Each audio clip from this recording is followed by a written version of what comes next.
حضرت امام شافعی فرماتے ہیں میرے علاقے کا ایک نوجوان تھا، عالم فاضل نہیں تھا پر نیک بڑا تھا، میرے ساتھ حج کرنے آ گیا اور مجھے وہاں جا کے پتا چلا وہ بھی آیا ہوا ہے۔ فرماتے ہیں وہ حج میں بڑی کوشش کرتا اس سے ملنے کی، تو کہتا حضور کیا حج میں باتیں کرنی، رب رب نہ کریں۔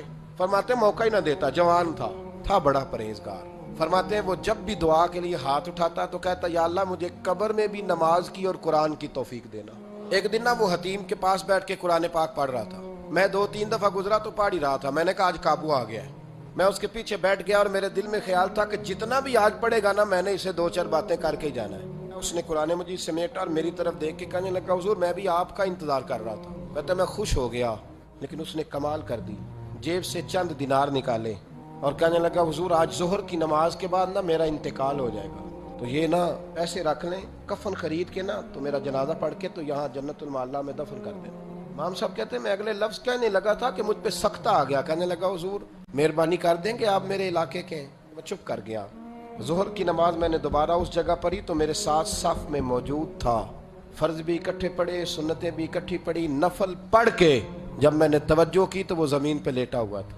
آپ فرماتے ہیں میں نے غسل دیا، کفن دیا، دفن کر دیا۔ کئی سالوں کے بعد میں دوبارہ آیا، اسی جنت المعلا میں مجھے ایک اور جنازہ پڑھنے کا موقع ملا۔ میرے دل میں ہمیشہ خیال آتا تھا کہ وہ تو کہتا تھا یا اللہ قبر میں بھی قرآن کی توفیق دینا، تو یا اللہ مجھے دکھا وہاں پڑھتا ہے کہ نہیں پڑھتا۔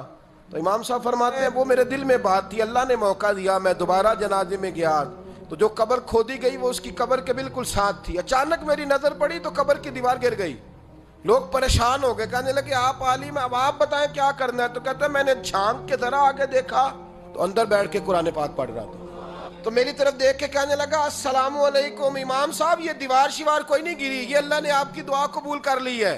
آپ کو پتہ چل گیا نا رب نے مجھے قبر میں بھی قرآن پڑھنے کی توفیق عطا فرمائی۔ بھائی قرآن پاک سے دلچسپی، شوق پیدا کریں، ذوق۔ یار کچھ نہ ہو سکے تو اسے دن میں ایک دفعہ چوم کے سینے سے تو لگایا کرو، کبھی اس سے پیار تو کر کے دیکھو۔ یہ اللہ کی کتاب ہے اور اس کا ایک ایک حرف وہ ہے جس کی تشریح مدینے کے چاند نے بیان فرمائی۔